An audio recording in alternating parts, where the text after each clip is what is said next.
ఓ తప్పు చేసి సైలెంట్ గా తప్పుకుందామంటే చేసిన పాపం ఊరకే వదలదు కదా. వడ్డీతో సహా లెక్కేసి శిక్ష వేస్తుంది. ఇప్పుడు మనం చెప్పుకోబోయే స్టోరీ కూడా ఇలాంటిదే. తమిళనాడు ధర్మపురికి చెందినవాడు అరుముగం. ఇతనికి దిండిగల్ కు చెందిన కవితతో పెళ్ళైంది. ఈ కవితకు పేరెంట్స్ లేరు, చిన్నతనంలోనే చనిపోయారు. దీంతో అప్పటి నుండి కవిత తన బాబాయ్ దగ్గర పెరిగింది. అయితే బాబాయ్ కవితను భారంగానే చూశాడు. అందుకే ఆమెను ఎప్పుడెప్పుడు వదిలించుకోవాలని చూస్తూ చివరికి కవితకు పెళ్లి చేసి ఆమె భారాన్ని దింపుకుందాం అనుకున్నాడు. అందుకు పిన్ని కూడా వంతపాడింది. తనకు అప్పుడే పెళ్లి చేసుకోవటం ఇష్టం లేదని కవిత తన పిన్ని బాబాయిలకు చెప్పాలని ఉన్నా వాళ్ళంటే ఉన్న భయంతో పెదవి దాటి మాట బయటకు రాలేదు. అందుకే తలంచి తాళి కట్టించుకోవటానికి రెడీ అయింది. ఇక కవిత పిన్ని తనకు దూరపు బంధువు అరుముగం అనే వ్యక్తి ఉన్నాడని అతనికిచ్చి కవితను పెళ్లి చేద్దామంది. అందుకు బాబాయ్ కూడా సరే అన్నాడు. భార్యాభర్తలిద్దరూ కవితను వదిలించుకోవాలి అన్న కాన్సెప్ట్ లోనే ఉండటంతో అరుముగం ఎలాంటి వాడని ఆలోచించలేదు. పిన్నికి అరుముగం ఎంత క్రూరుడో తెలిసినా కవిత తనకు సొంత బిడ్డ కాదన్న చులకనతో ఆమెను మూర్ఖంగా అరుముగంకిచ్చి పెళ్లి చేసింది. ఇక బాబాయ్ కూడా అరుముగం ఎలాంటి వాడని తెలుసుకోకుండా కవితను అతనికిచ్చి పెళ్లి చేసి ఆమెను అత్తారింటికి పంపేశాడు. అప్పటికి కవితకు కేవలం 24 సంవత్సరాలు మాత్రమే. అయితే అలా పెళ్లి చేసుకుని వెళ్లిన కవిత వారం తిరక్క ముందే బాబాయ్ ఇంటికి వచ్చేసింది. అరుముగం మంచివాడు కాదని ఇక మీదట అతనితో నేను కాపురం చేయనంటూ ఏడ్చింది. అయితే ఆమె ఏడుపులకు బాబాయ్ పిన్ని మనసు కరగలేదు. పైగా భర్త ఎలాంటి వాడైనా నువ్వే నీకు తగ్గట్లుగా మార్చుకోవాలని మళ్లీ కవితను అరుముగం దగ్గరకు పంపారు. ఇక భార్య మళ్లీ తన పంజరంలోకి రాగానే ఈసారి ఆమెను పారిపోనివ్వకుండా కాపుకాశాడు. ఆమె అందాన్ని మోజు తీరే వరకు అనుభవించి ఆపై కవితను ఓ వేశ్య గృహానికి అమ్మేయాలి అనుకున్నాడు. అందుకోసం ఆ వేశ్య గృహం వాళ్లతో డబ్బు కూడా మాట్లాడుకున్నాడు. అయితే ఆ విషయం కవిత తెలుసుకుంది. భర్త తనని అమ్మేస్తున్నాడని తెలుసుకుని వెంటనే అక్కడి నుండి పారిపోవాలని ప్రయత్నించింది.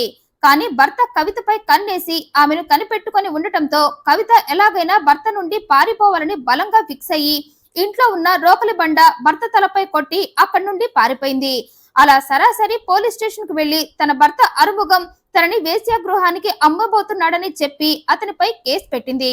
దీంతో పోలీసులు ఇంట్లో తలకు గాయంతో స్పృహ కోల్పోయిన అరుముగంను అదుపులోకి తీసుకున్నారు. స్పృహ వచ్చాక విచారణలో అరుముగం తన నేరాన్ని అంగీకరించడంతో అతనికి జైలు శిక్ష పడింది. అలా భర్త చెర నుండి బయటపడ్డ కవిత మళ్లీ తన బాబాయ్ ఇంటికి వెళ్లదలుచుకోలేదు. కారణం వాళ్ళు తనని ఆదరించరని ఆమెకు తెలుసు. అందుకే మళ్లీ వాళ్ళ దగ్గరకు వెళ్లి వాళ్ళ చీదిరింపులు భరించే కన్నా కష్టం చేసుకుని కడుపు నింపుకోవటం బెటర్ అనుకుంది. అందుకే ఆ ప్రాంతంలో ఉండకుండా పక్క ప్రాంతానికి వెళ్లి అక్కడ ఓ ఇంటిని అద్దెకు తీసుకుని ఉంటూ చుట్టుపక్కల వారి సాయంతో కూలి పనులకు వెళ్లటం ప్రారంభించింది. అలా కవిత ఓ ఇటుకల బట్టీలో పని అవసరం ఉందని తెలిసి అక్కడకు వెళ్ళింది. పనిలో కూడా చేరింది. అక్కడి వాళ్ళందరితో పరిచయం కూడా చేసుకుంది. ఇక ఆ క్రమంలోనే ఆ ఇటుకల బట్టీలో శరవణన్, రామమూర్తి, కతిర్వేలన్ అనే ముగ్గురు కూడా పనిచేస్తున్నారు. కవిత అక్కడ పనిలోకి చేరటంతో అందరితో పాటు ఈ ముగ్గురు కూడా కవితతో మాట్లాడారు. ఆ క్రమంలోనే కవిత ఓ అనాథ అని భర్తను ఆమె వదిలేసిందని తెలుసుకున్నారు. అందుకే ఆమెపై స్పెషల్ ఇంట్రెస్ట్ చూపిస్తూ కవితకు ఏమి కావాలన్నా తెచ్చిపెట్టేవారు.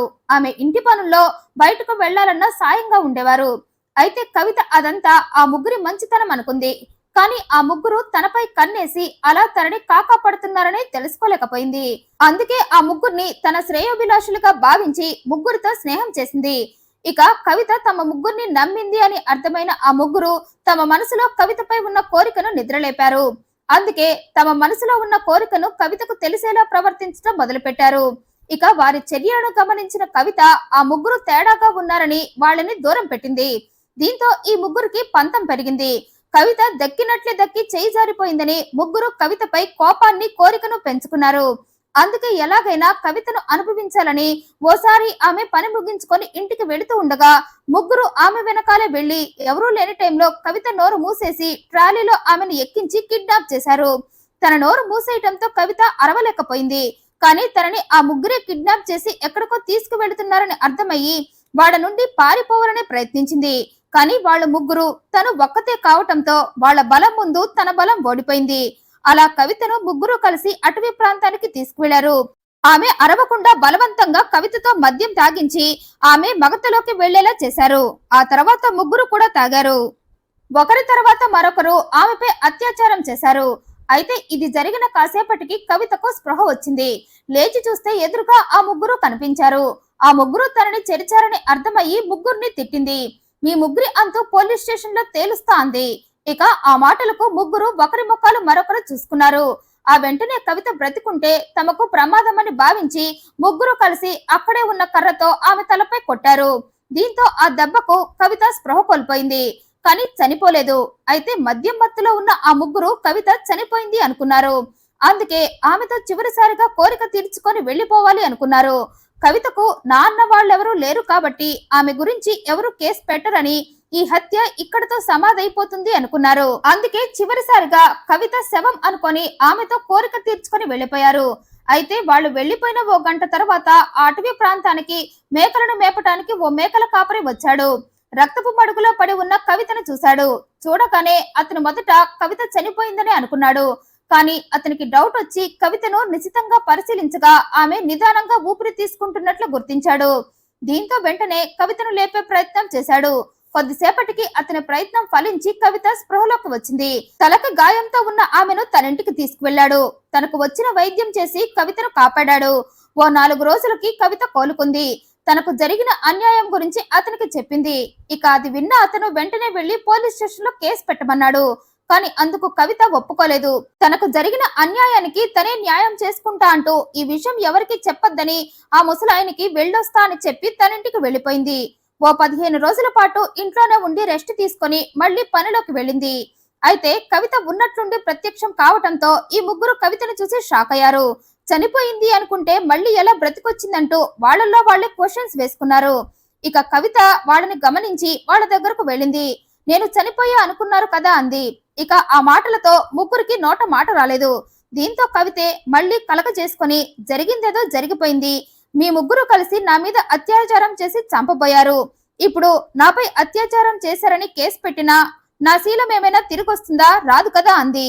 అందుకే సైలెంట్ గా మనం మన రిలేషన్ ని ఇలాగే కంటిన్యూ చేద్దాం అంది.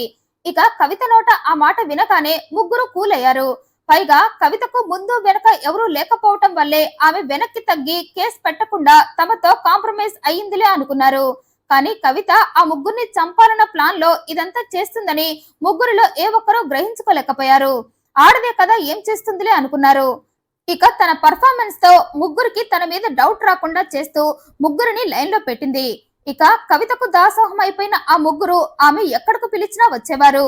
ఇక ముగ్గురు తన రూట్ లోకి వచ్చారని గ్రహించిన కవిత సైలెంట్ గా తన ప్లాన్ ని వర్కౌట్ చేయటం మొదలుపెట్టింది. ఇక ఆ క్రమంలోనే తన శీలం ఎక్కడైతే పోయిందో అక్కడే ఆ ముగ్గురిని చంపాలి అనుకుంది. అందుకే ఆ ముగ్గురితో ఆ రోజు మీరు నన్ను తీసుకువెళ్లిన అడవి నాకు బాగా నచ్చింది. అందుకే మనం ఆ అడవిలోనే కలుద్దాం అంది. అందుకు సరే అన్న ముగ్గురు కవితను ఒకరి తర్వాత ఒకరు రెగ్యులర్ గా ఆ అడవిలో కలుస్తూ ఉన్నారు. ఇక కవిత ఆ ముగ్గురిని నమ్మించి కొంతకాలం అడవిలో కలిసి తన ప్లాన్ ప్రకారం ఆ అడవిలో ఓ గొయ్యి తీసి రెడీగా చేసింది. ఆ వెంటనే మొదటిగా ప్లాన్ ప్రకారం శరవణన్ని టార్గెట్ చేసి అతన్ని చంపాలని డిసైడ్ అయింది. అందుకే అతన్ని అడవికి రమ్మంది. సరే అన్న శరవణన్ కవిత కోసం అడవికి వెళ్ళాడు. ఆమెతో కలిసి గడుపుతూ ఉండగా కవిత ఆకుల కింద తను దాచిన కత్తిని బయటకు తీసి దాంతో శరవణన్ వీపుపై పొడిచింది. దీంతో శరవణన్ అరుస్తూ కింద పడిపోయాడు. ఆ వెంటనే మళ్లీ అతనిపై కత్తితో దాడి చేసి శరవణన్ని చంపేసింది కవిత. ఆ తర్వాత అతని శవం దొరకకుండా దగ్గరలో తను తవ్విన గుంటలో శరవణన్ శవాన్ని, అతని ఫోన్ ని, అతనికి సంబంధించినవన్నీ పడేసి కొయ్యి పూర్తి చేసి ఇంటికి వెళ్లిపోయింది. ఆ నెక్స్ట్ డే నార్మల్ గానే పనికి వెళ్ళింది. అయితే శరవణన్ నిన్న రాత్రి నుండి మిగిలిన ఇద్దరు ఫ్రెండ్స్ కి ఫోన్ లో టచ్ లో లేడు. పైగా అతను రాత్రి నుండి ఇంటికి రాలేదని శరవణన్ ఫ్యామిలీ కంగారు పడుతూ అతని కోసం వెతుకుతూ ఈ ఇద్దరు ఫ్రెండ్స్ ని అడిగారు. దీంతో ఈ ఇద్దరు కూడా ఫ్రెండ్ మిస్ అయ్యాడని కంగారుగా ఉండి నిన్న రాత్రి శరవణన్ నీ దగ్గరకు ఏమైనా వచ్చాడా అని అడిగారు. అందుకు కవిత రాలేదంది. శరవణన్ రాత్రి నుండి కనిపించడం లేదు. నిన్న రాత్రి ఫోన్ చేస్తే ఎత్తలేదు. తర్వాత ఫోన్ పనిచేయటం లేదని చెప్పారు. ఇక అందుకు కవిత ఏదైనా పని మీద వెళ్లి ఉంటాడు. ఫోన్ లో ఛార్జింగ్ అయిపోయి ఉంటుంది. ఓ 2 రోజుల్లో తిరిగి వస్తాడులే, మీరు కంగారు పడొద్దని చెప్పి తన పని చేసుకుంటూ ఉంది. ఇక అదే విషయం ఇద్దరు ఫ్రెండ్స్ శరవణన్ ఫ్యామిలీకి చెప్పటంతో వారు కూడా అదే అభిప్రాయంతో ఉండి శరవణన్ వస్తాడని కేసు పెట్టకుండా ఎదురు చూస్తూ ఉన్నారు. అయితే కవిత ఇక్కడే అలర్ట్ అయింది. శరవణన్ ని చంపాక మిగిలిన ఇద్దరు కథ ముగించడానికి ఎక్కువ గ్యాప్ తీసుకోకూడదు. అలా చేస్తే ఈ ఇద్దరికి అనుమానం వచ్చి జాగ్రత్త పడతారు. పోలీసులకు తను దొరికిపోతే మిగిలిన ఇద్దరిని చంపలేను అనుకుంది. అందుకే నెక్స్ట్ డే రామమూర్తిని టార్గెట్ చేసింది. అందుకే పని నుండి ఇంటికి వెళ్ళగానే అతనికి అడవికి రమ్మని ఫోన్ చేసింది. సరే అన్న రామమూర్తి అడవికి వెళ్ళాడు. ఇక ప్రియుడు వచ్చే టైంకి ఫ్రెండ్ గొయ్యి దగ్గరలోనే మరో గొయ్యి తవ్వి రెడీగా ఉంచింది. రామమూర్తి రాగానే ఫ్రెండ్ సమాధి మీదే రామమూర్తితో శృంగారం చేస్తూ యథాప్రకారం ఆకుల చాటున దాచిన కత్తిని తీసి రామమూర్తిని పొడి చేసి అతని శవాన్ని ఫోన్ ని టోటల్ అతనికి సంబంధించినవన్నీ ఆ గొయ్యిలో పడేసి గొయ్యి పూర్తి చేసి ఇంటికి వెళ్ళింది. ఇక శరవణన్ కనిపించక అల్లాడుతున్న టైంలో రామమూర్తి కూడా మిస్ అయ్యాడని తెలిసి శరవణన్ పేరెంట్స్ కి భయం మొదలయ్యి వెంటనే పోలీస్ స్టేషన్ లో కేసు పెట్టారు. అయితే ఇదంతా తెలుసుకున్న కవిత పోలీసులు తనని పట్టుకోక ముందే మూడవ వాడి కథ ముగించాలి అనుకుంది. అందుకే కతిల్ వేరన్ని అడవికి రమ్మంది. అయితే అప్పటికే ఫ్రెండ్స్ ఇద్దరు మిస్ అయిపోవటంతో కతికి భయం వేసి తను రానన్నాడు. అందుకు కవిత, నీ ఫ్రెండ్స్ మిస్ అయ్యారని నీకేదో జరుగుతుందని భయపడుతున్నావా? అడవిలో ఉండేది నువ్వు నేను ఇద్దరమే కదా, అలాంటప్పుడు నిన్నెవరు ఏం చేస్తారు? అయినా ఆడది కోరుకుని రమ్మంటే రాను పో అంటావా?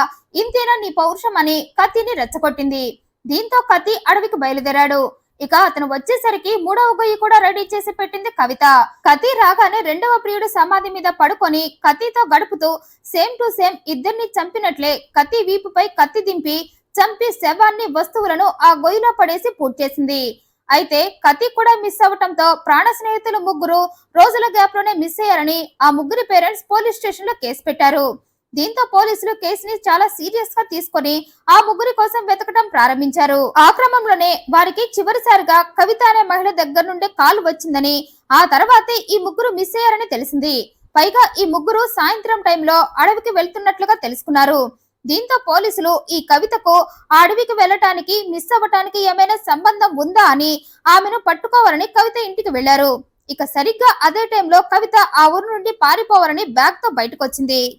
ఎదురుగా నిల్చున్న పోలీసులను చూసి వారికి విషయం మొత్తం తెలిసిందని అర్థమయ్యి పోలీసులకు లొంగిపోయింది.